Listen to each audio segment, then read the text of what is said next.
quick question on my client that I had, the FSBO from last week. So I got a text from him out of the blue. He said that his friend is going to open his house. He's moved on already and he's in California right now. So his house is vacant and everything is paid off. So he wants to sell it. Anyway, so he's got his friend to open up the house. He invited me to see the house. And then he said at the end of his text message, he's going to choose the agent after that, whatever that means, right? So All right. I mean, he's All talked right. to a few So, agents, right? So what I've done so far, David, is I've sent him just a few comps here and there between his for his. I asked for a Zoom interview, but I'm not a Zoom interview, but a Zoom meeting. He didn't have time for it, so I talked to him on the phone. You thought it was too much. It was a good like 20-minute conversation, so that was maybe initially what I shouldn't have done, but that was my first FISBO. So yeah, so I've sent him a few comps, and I told him, without seeing your house, I cannot really judge or evaluate how much it's going to go for. So I need to see it. So that text that I got from him inviting me to his house, and I'm assuming other agents are going to be there, or other people that are going to look at the house and interested in it are going to be there as well.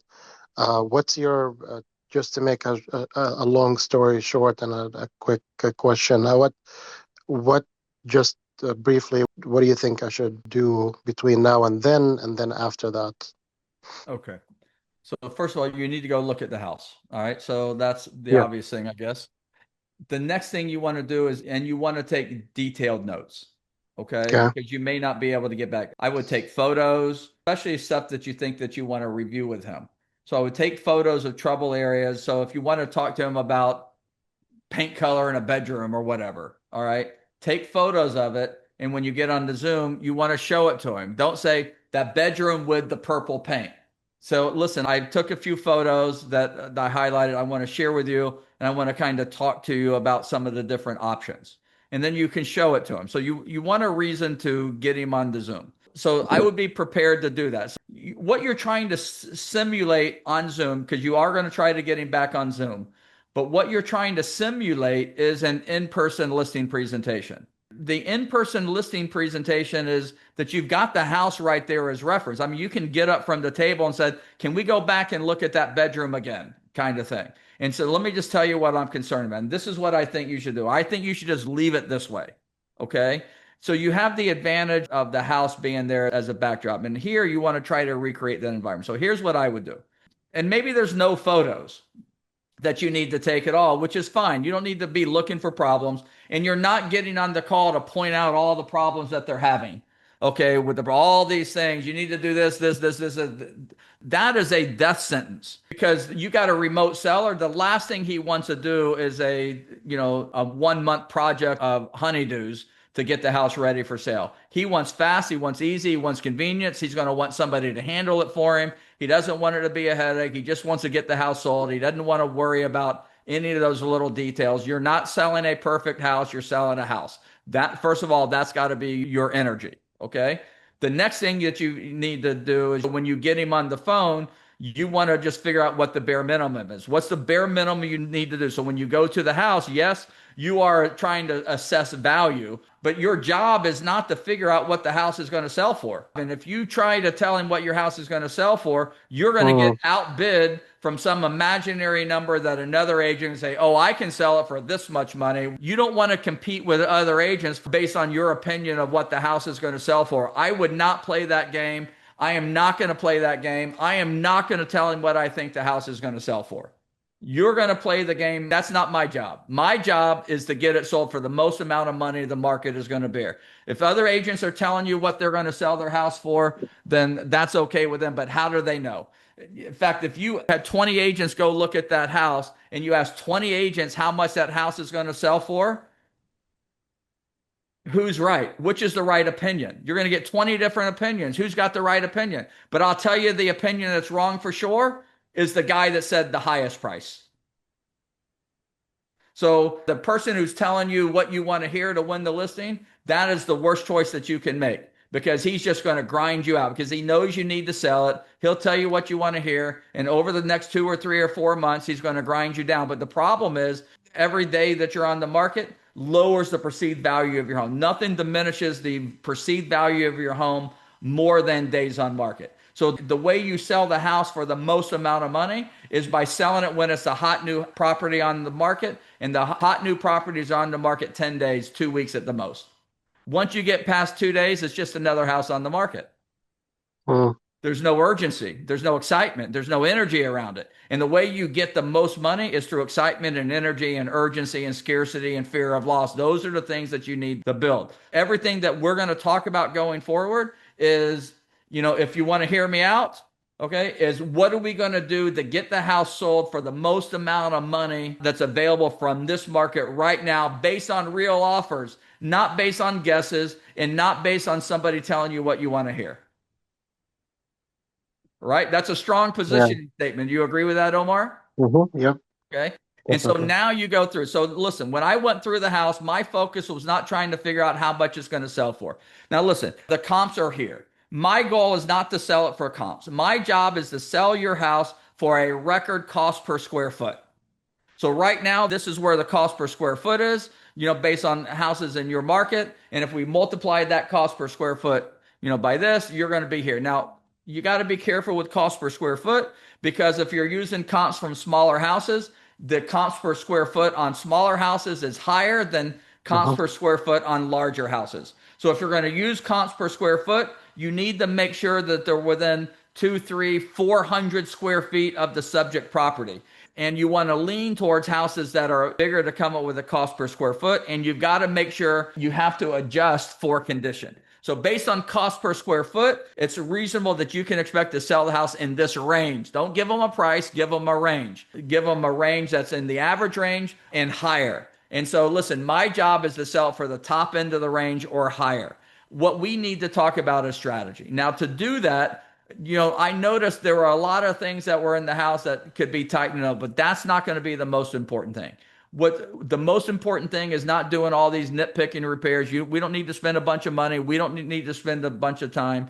In fact, my experience says that a clean house that's not updated sells much better than an updated house that's not clean. So what we want to focus on is making sure the house is clean. Now, I've got resources here on the ground. I'll be happy to coordinate it. I'd like to get my cleaning crew in there, do a super deep clean, get the house crystal clean as it can be, so it's fresh. All right. And then let everybody else take a look at the walls and figure out what color they're going to paint it. We don't need to recondition the house. We just need to get the house clean. We could probably get that done for an investment of a few $100s. So far, so good? They say yes.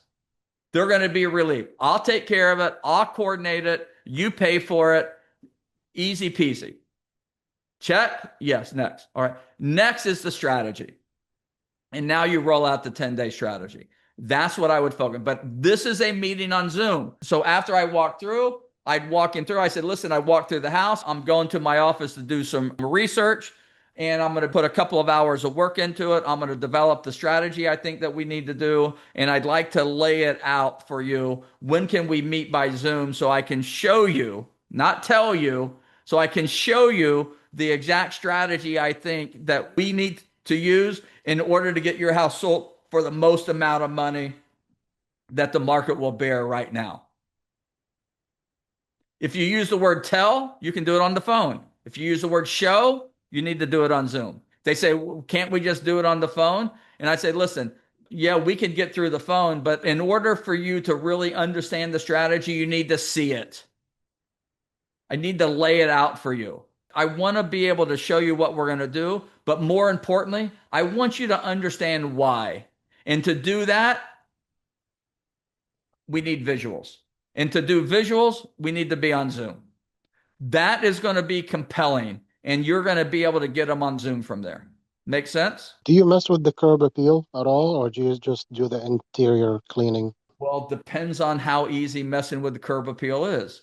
The last thing that you want to do is you do not want to create a project for the seller. Now, Okay. something that you can do, it's a couple, $300, and you can get a guy out there that, tighten it up for $200, $300, a few hundred, maybe. We are not in the business of selling perfect houses. Our job is to sell houses in any condition. And listen, I made a fortune doing it this way. There's two big reasons why I don't like to get into the reconditioning business.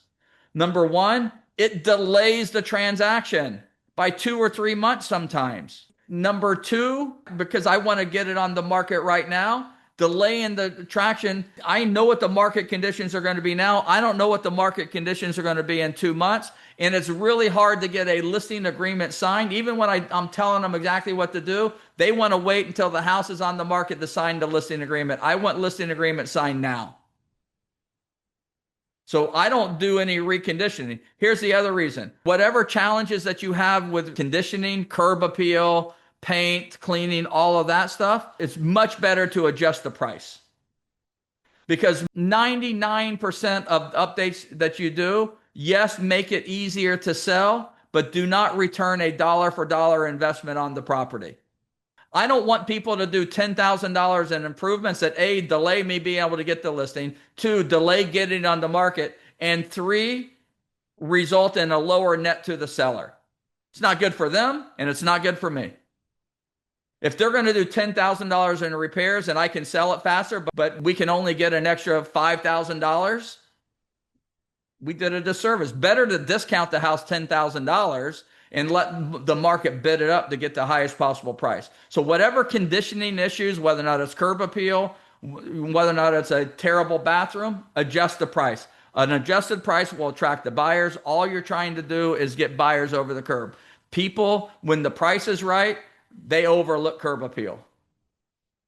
Where you have a problem with curb appeal, you're trying to sell it at the same price as the other houses that have magnificent curb appeal. Then you got a problem. But if you're adjusting the price to reflect condition and to drive traffic and to get multiple offers so you can sell it for the most amount of money, it doesn't matter that much.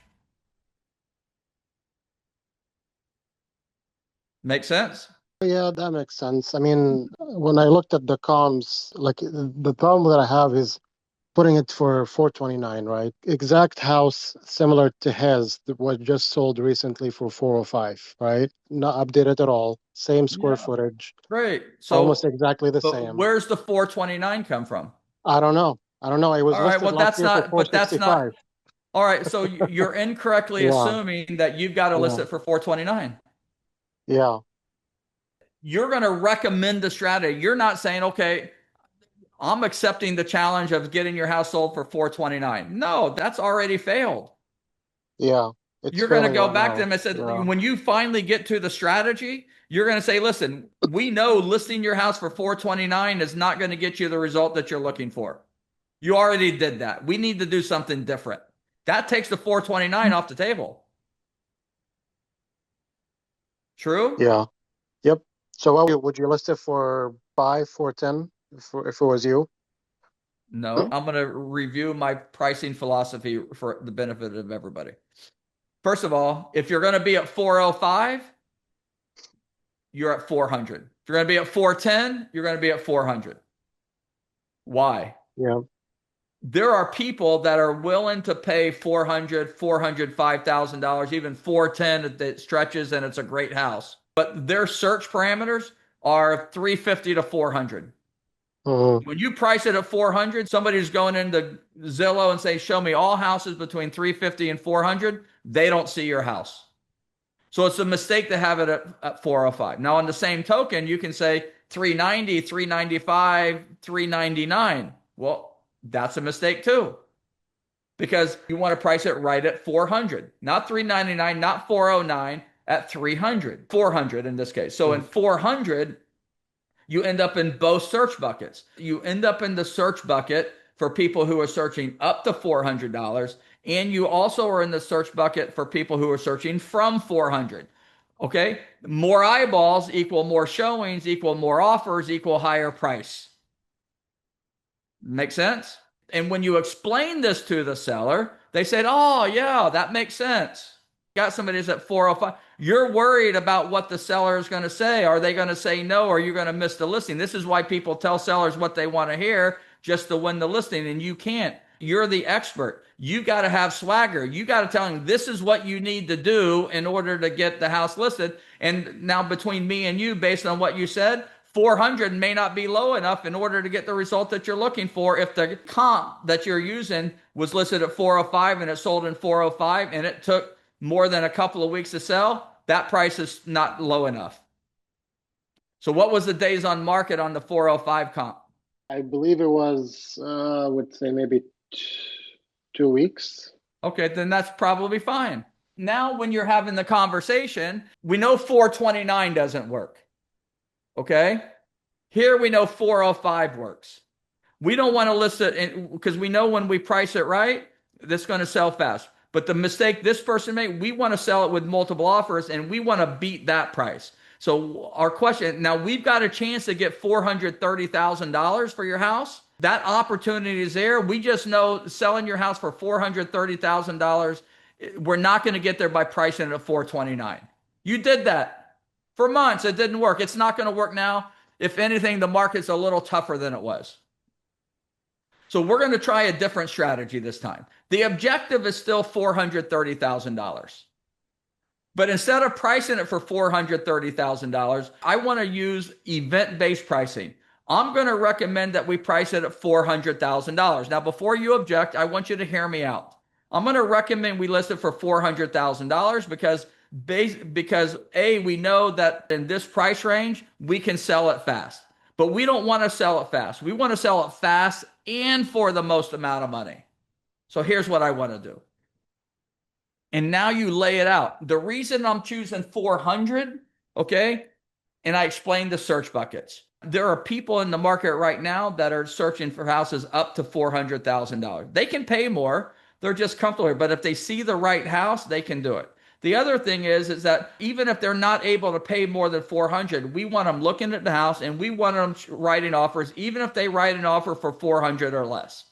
We want those because those offers, even if they're not going to accept, give us leverage in a negotiation. So if we get one offer for 375, another offer for 390, and one for 400, now when we go back to negotiate with the person who wrote us an offer for 400, now we're in a multiple offer situation. We don't disclose where these other offers are. And the $400,000 buyer likely is going to experience anxiety around fear of loss and scarcity. And that's how we get them to negotiate up from list price. So our objective here is to get multiple offers, maximize the amount of leverage that we have because we have a lot more leverage when we're negotiating with multiple buyers than we're working with a singular buyer. That way we get buyers negotiating up from list price and we press those negotiations until we get to where buyers aren't willing to pay anymore. And that's the point you know where the market is. We're going to beat that $405,000 price, and we might have a chance to get to the 430 if we use the right strategy. And the right strategy is not priced at 430. The right strategy is 400 or even less. I mean, the truth of the matter is if you price it at $375,000, you're going to sell it for even more money. Okay. But that makes some people queasy. So we can do 375. Okay. Or we can do 400, okay? Now, there's one more caveat I want to make for you, Mr. Seller, is that just because we're listing the house for $400,000 doesn't mean that we're willing to settle for $400,000. I'm super clear that we want to sell the house for 430 or more. That is still the objective. We're only talking about the strategy. So if we list it for 400 and you get just one offer for 400, the question that you should be asking is, do you have to accept 400? And the answer is no, unless you're discriminating. Because as the owner, you can take the house off the market. You can put it on the market. You can raise the price. You can lower the price. You can change the terms. Just because somebody makes you an offer, you don't have to accept it unless you're discriminating. And that's not going to be an issue here because you're not into discriminating. So we're going to price it at 400. And if you don't get an offer that you like, we don't sell it. You owe me nothing. And the reason I'm willing to do that with you is that I'm confident that if we implement the strategy along with the 10 days, with the proper presentation, the proper worldwide exposure, and the 10-day strategy, we're going to get multiple offers that give us the best chance to get 430. Because we're going to get multiple buyers negotiating from list price. When do you think I can get my cleaning person in there? That's how I would do it. The big takeaways from this, that you're not going to compete with these other agents based on aspirational pricing. When he says, what do you think you can sell it for? Your answer is, the objective is to get $430,000 or more. See how I said that? He says, what can you sell it for? You say, my objective is to get you 430 or more. He said, well, how are you going to do that? That's what I want to show you. I have a strategy that I think that is going to get the job done. It's not something that's easy to tell you, so I'd like to show it to you. When can we get on Zoom?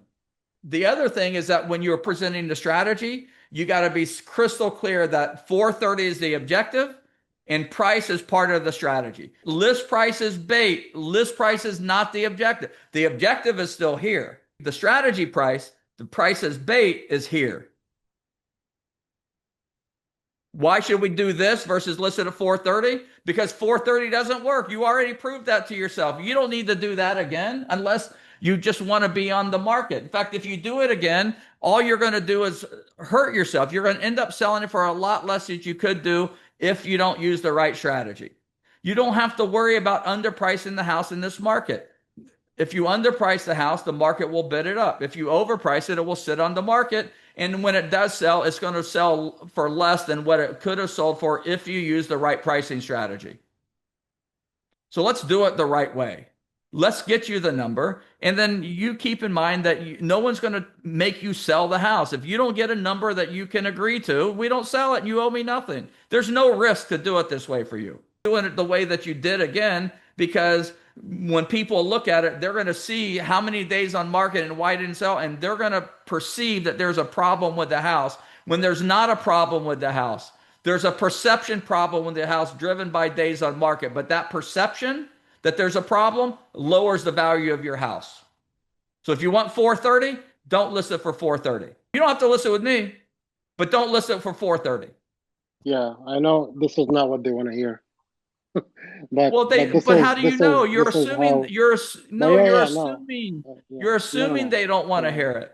They not only want to hear it, they need to hear it. Yeah. Your job is not to tell them what they want to hear. Your job is to tell them what they need to hear in order to get the result that they're looking for. You're there to solve the problem, and you don't solve the problem by doing it their way. Their way doesn't work. The last agent's way doesn't work. 61% of people of expireds and cancels, houses that have been taken off the market, relisted at a lower price. Before you even explain the strategy, you got a 61% chance that you're going to be able to relist it at a lower price. And at the end of the day, Omar, any price under 429 is a win for you. But you need to make your case. Now, I'm not telling you, nowhere did I say that I tell you not to take the listing unless you get it for 400. I didn't say that. I'm just saying you're presenting a strategy. Do you take it at 405? Do you take it at 410? Do you take it at 415? Probably. But at least make your case for the strategy. Because when you make the case for the strategy and you ended up negotiating with him and said, well, let's try 415, you say, okay, I'm concerned that we're not going to get the same impact as 400. But if we go 415, I just want to be clear. Here's what we're going to measure. If we get to the end of a couple of weeks and we're not getting showings and we're not getting offers, we know that strategy didn't work and we need to adjust the strategy. Are you going to be willing to do that? At least you have clarity, right? And how do you measure whether or not it's working? Well, are you getting 3 showings a week? If the answer is no, it's not working. Have you gotten to 15 days or 15 showings and not gotten an offer? Then the strategy is not working. So you can explain what the KPIs are, the key performance indicators. These are the things that we're going to be looking for. We're not looking for likes on and saves on Zillow. We're looking for real showing. How many people a week are looking at the property? How many total showings have we had? How many offers do we have? How many days on market? These are the things that I'm tracking. So if we get to the end of 15 days and we haven't had 15 showings, our pricing strategy is off. Or if we get the 15 showings and we don't have any offers, our pricing strategy is off and we need to adjust it. Are you going to be willing to do that? I mean, listen, if it was ever going to work at 415, now I'm okay listing with it. I'm just asking you the questions because I want to make sure that I properly represent you. And the analogy that you can be making, this is for you, not for them. Nobody goes to a lawyer and says, hey, this is the way I want you to represent you. That's probably not true. People probably do go to a lawyer and say, this is how I want to be represented. But a good lawyer says, no, no, no, no. That's not how we're going to do it because that's not going to work. You're only going to make things worse for yourself. That's your role. You don't go to your accountant and said, listen, I know these aren't deductible, but all of this money I spent on fishing equipment, I want to deduct as a business expense because I want to be a professional fisherman. So that's what I want you to do. Your CPA is going to say, no, no, no, no, no, no, no, no. That's going to make things worse for you. They show up to you. You're the professional realtor. They say, I want to list it for 430 because I want to do this. I want to, and you're like, no, no, no, no, no, no. That's going to make things worse. Let me explain why. The same thing. Be the professional, be the expert, be the authority. Take the time to explain why that's not the right strategy. Use the history, the listing history to point out why it didn't work. And then show them what will work and why it'll work. And more importantly, make sure they know they have the control of not accepting an offer unless it meets their expectations. And if you're worried about them getting an offer for 405 and not accepting it, let me tell you, from a lot of experience, that's happened less than 5 times in my life. Because at the end of the day, they take the money, especially when they're remote and they want to get the house sold. They're not going to let $5,000, $10,000, $20,000 keep them from selling the house. And I promise you, in that 429, he left room for negotiation already. They're going to take the money. Don't worry about it. Win the listing. Figure it out. Use me as your secret weapon. Okay?